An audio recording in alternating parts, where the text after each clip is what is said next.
एक परिवार में 13 साल बाद बच्चा हुआ और बच्चा किन परिस्थिति में हुआ दोस्तों आप भी सुन के दंग रह जाओगे। और जब बच्चा हुआ दोस्तों उस टाइम पर ये सोचो कई जगहों ने दिखा दिया, कई जगह पूछ कराई, कई जगह ये कराया। हमारे पहाड़ियों में क्या होता है दोस्तों, हमारा उत्तराखंड का रीति रिवाज बहुत महत्वपूर्ण और योगदान हमारा रहता है इसमें। तो किस परिस्थिति में हुआ दोस्तों आपको ये कहानी में सुनने को मिलेगा। नमस्कार दोस्तों, मैं हेमचू पहाड़ी एक सच्ची घटना और लेकर आया हूँ गोलजू की आज, और इसमें कैसे गोलजू न्याय के देवता हमारे कहलाते हैं और किस तरीके से दोस्तों सारे धाम घूमे और जब गोलजू के धाम में गए तो वहां पर कैसे गोलजू ने उनकी पुकार सुनी, कैसे उनका न्याय करा। आज की कहानी में आपको सब सुनने को मिलेगा। यदि दोस्तों आप पहली बार हेमचू पहाड़ी चैनल में आए हो या गलती से हेमचू पहाड़ी चैनल में आए हो, बस मैं आपसे यही रिक्वेस्ट करता हूं कि आप कहानी पूरी देखिए। कहानी पूरी देखने के बाद दोस्तों आपको लगता है कि यार वाकई में ये सत्य घटना है, सत्य घटना पर आधारित कहानी है, फिर दोस्तों मैं आपसे कहूंगा चैनल को लाइक भी करें, सब्सक्राइब भी करें और शेयर भी करें। तो दोस्तों हमेशा की तरह वीडियो में आगे बढ़ने से पहले चैनल का इंट्रो।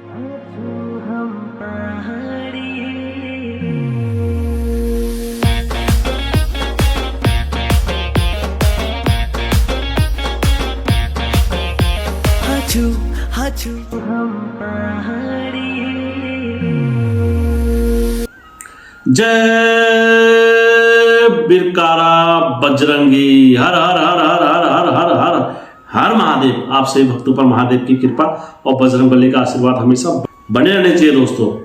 तो दोस्तों आइए सत्य घटना में आगे बढ़ने से पहले मैं आप सभी से विनती करता हूँ, गुजारिश करता हूँ और रिक्वेस्ट करता हूँ, यदि आप लोगों के पास भी कोई ऐसी सच्ची घटना या सत्य कहानी है आपके देवी देवताओं की, तो आप अवश्य हेमचू पहाड़ी के साथ साझा करें।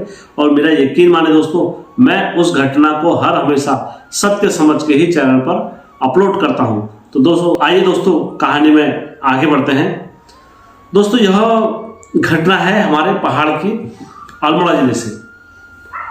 अल्मोड़ा जिले में क्या हुआ दोस्तों, एक मनोज, दोस्तों अल्मोड़ा जिले में क्या हुआ, एक मनोज और एक संतोषी, दो जने थे।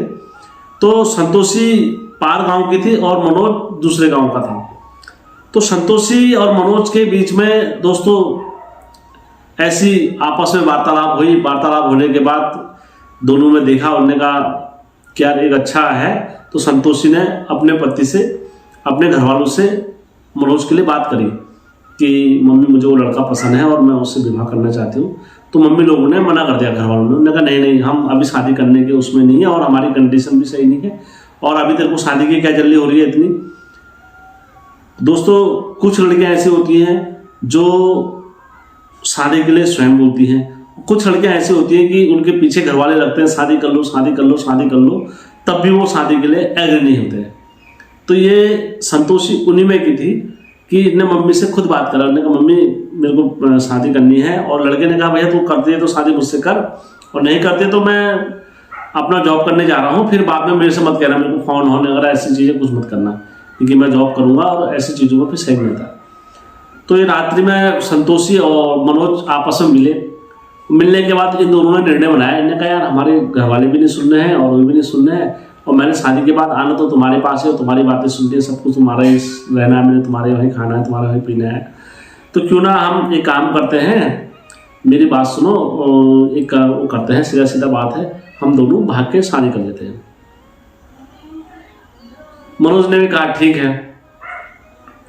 दोनों जने भाग के शादी कर लेते दोनों जने। तो ये भाग के शादी करके कहाँ आ गए दोस्तों, रुद्रपुर आ गए। रुद्रपुर दोस्तों आप सभी को पता है, जो रुद्रपुर में रहते हैं, जो रुद्रपुर में निवासी हैं या बाहर से आए लोग हैं, वहाँ पर क्या है एक संगम बुलाया था। जिस तरीके से नदियों का संगम होता है उसी तरीके से वहाँ एक संगम है, क्योंकि वहाँ आपको तमिल का, मद्रास का, गुजरात का, बम्बई का, दिल्ली का, हर जगह के हर क्षेत्र के आदमी आपको सुटकुल में मिलेंगे काम करने के लिए। और उत्तर प्रदेश और हमारे उत्तराखंड के तो लोग अधिकतर रहते हैं। तो उसी प्रकार से ये क्या करना है, इन दोनों पति पत्नी ने वहाँ जॉब करना स्टार्ट करी। संतोषी ने अपना घर चलाया, मनोज ने जॉब करी। दोनों जने काफ़ी लंबे समय से साथ में रहे और देखते देखते धीरे धीरे इनने कहा यार अब बच्चे की हम प्लानिंग करते हैं। तो जब इनने बच्चे की प्लानिंग करी दोस्तों, 1 साल बीत गया, 2 साल बीत गया, बच्चा नहीं हुआ। फिर इनने अपने सरकारी टेस्ट कराए, तो सरकारी टेस्ट में ये स्वस्थ आए, लड़की भी स्वस्थ आई और मनोज भी ठीक है। तो उन्होंने कहा बच्चे क्यों नहीं हो रहे हैं हमारे। और हमारे पहाड़ों में क्या होता है दोस्तों, जब भी कोई इस परिस्थिति में जाते हैं तो कोई पुकारे ना पुकारे दोस्तों, गुस्से में क्या होता है, जो माँ बाप होते हैं लड़की के, वो अवश्य अपने देवी देवताओं को उस टाइम पर पुकार देते हैं, घात दे देते हैं। कहते हैं ना, माँ का दोष बहुत लगता है, पिताजी का उतना नहीं होता, लेकिन माँ का तो दोस्तों माँ का दोस्त माँ का ही होता है। क्योंकि जिस माँ ने हमें 9 महीने अपनी कोख में रखा और माँ की पेट से ही हमारे शरीर में रक्त गया है, हमारे शरीर में खाना पीना सब माँ के मुख से दौरा ही गया हुआ है, तो इसलिए माँ का कर्ज कोई नहीं उतार सकता है, मैं क्या आप क्या कोई भी। तो दोस्तों उसी प्रकार से जब ये घर छोड़ के गई तो या तो इनकी माता इनसे हाँ कह देती, तब भी ये कुछ नहीं होता। लेकिन अब होता है दोस्तों, जब भी कोई इस अवस्था में शादी करता है तो हर किसी के अरमान होते हैं माँ बाप के, क्या हमारी लड़की की शादी होगी तो हम इस भाई को बुलाएंगे, इस भाई। जब कोई पैदा होता है ना, तभी से उनके माता पिता उनकी शादी की प्लानिंग करते हैं, 1-1 रुपया बचाकर। और शादी में अपने शौक होते हैं कि यार मैं अपनी इस लड़की की शादी में इसको बुलाऊंगा, यानी दोस्त को बुलाऊंगा, ये करूंगा, बैंड बाजा करूंगा, ये सारी चीजें क्या होता है बहुत पहले से ही प्लानिंग करते हैं माँ बाप। तो अब क्या हुआ, इनके माँ बापों ने भी ये प्लानिंग करी कि यार उन्होंने कहा ये ऐसा होगा, बहुत हम करते हैं, ये सारी चीजें करेंगे, ऐसा हो वैसा। तो ये प्लानिंग इनकी सारी धरी की धरी रहेगी। तब इनकी माँ ने अपने देवता को बोला, उन्होंने कहा हे गोलू देवता, जिस तरीके से ये आज मेरे को रन झन कर रहे हैं और एक ले मतलब इसके घर में भी कोई ये खुशी नहीं रहनी चाहिए कभी से, जिस तरीके से मुझे रन झन करवे जा रहे हैं ये ले रोने रह जाए ऐसे।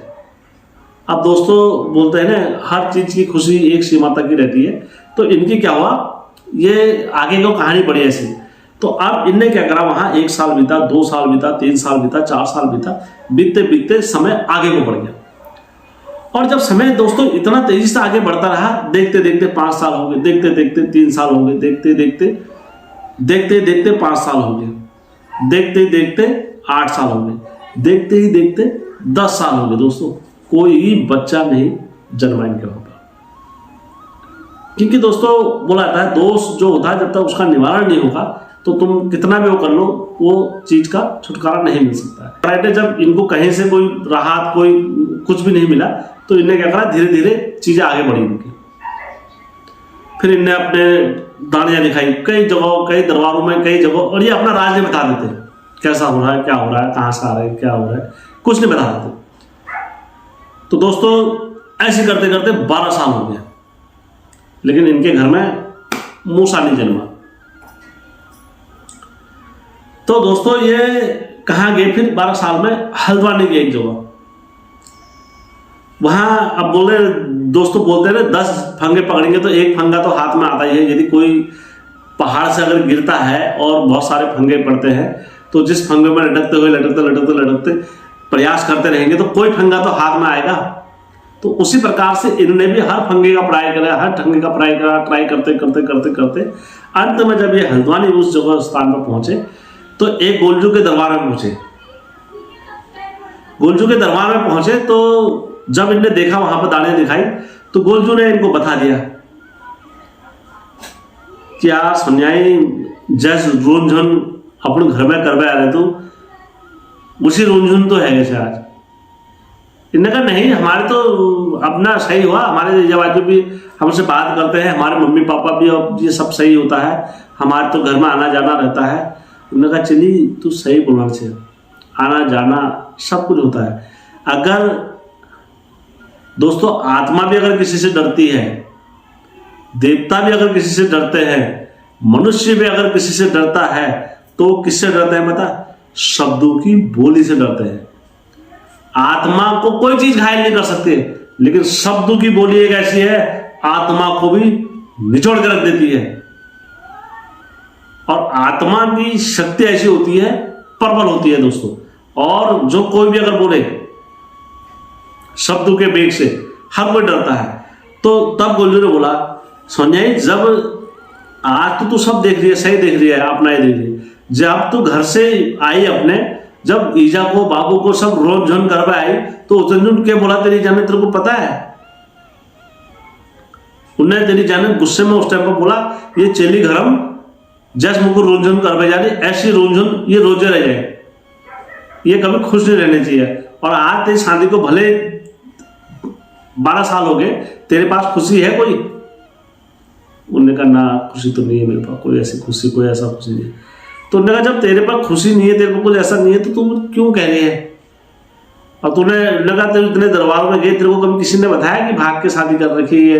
निकला कहीं कहीं नहीं निकला। तो उन्होंने कहा ये गोइल का दोष है, ये कभी किसी के हाथ में आता भी नहीं है। उन्होंने कहा फिर अब क्या करें, कैसे करें उसका? उन्होंने कहा जो तेरी इजल बोल रहा रोन झोन हजोल कर पे, उन्होंने कहा वहां के मैथ के नाम से और इनके नाम से एक पट्टा कपड़ा उसके महिला के पेट में बांधा और गुलजू का नाम लिया। इन्होंने कहा हे बाला गोरिया, हर जगह का मालिक है, उत्तराखंड का मालिक है, राजवंशी है, बाला गोरिया है, कुंभ राशि गोरिया है, सबकी सुनता है, मेरी भी पुकार सुन लेना यार। मैं सच्चे दिल से, मेरे मन में कोई कपट नहीं, मेरे मन में कोई छल, कोई अगर कुछ भी होगा तो इनकी पुकार मत सुनना। यदि मैं साफ दिल से सच्ची श्रद्धा से इनका भला चाहता हूं तो बाला गोरिया तो इनकी गोद 1 साल के अंदर ही भर देना। तो दोस्तों जब इनके कपड़ा बांधने के बाद इनने कहा तो अपने घर में बाला गोरिया का नाम का दिया जलाना। तो दोस्तों 12वें साल में धीरे धीरे समय बीतता रहा और समय बीतने के बाद जो 12वां महीना इनका आया तो दोस्तों उसमें इनकी बच्चे की उम्मीद जो थी वो जग गई।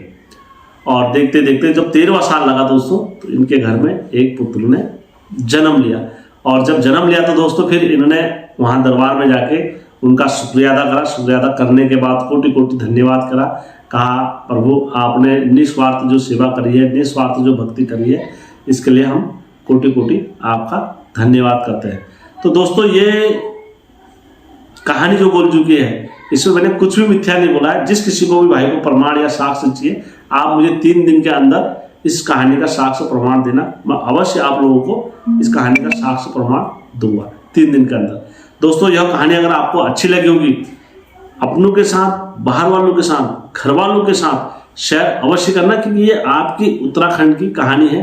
गोलजू सुनते सबकी हैं, बस उनसे मांगने का भाव होना चाहिए। यदि आपका भाव निर्बल है, आपका मन सच्चा है, और मन चंगा तो कठौती में गंगा है दोस्तों। यदि मन चंगा नहीं है तो आप कहीं भी जाओ, किसी के पास भी जाओ, आपकी इच्छा कभी पूरी नहीं होती। दोस्तों अगर कहानी अच्छी लगेगी सबके साथ शेयर करना। जय उत्तराखंड। काल को चल करो निवास माजे जुड़े मान जो समान को न्यूज मान शिवा को जर मान करो मैं हिजा में भाटी जो प्राप में जुल जर आजा हमरी नीना छोड़िए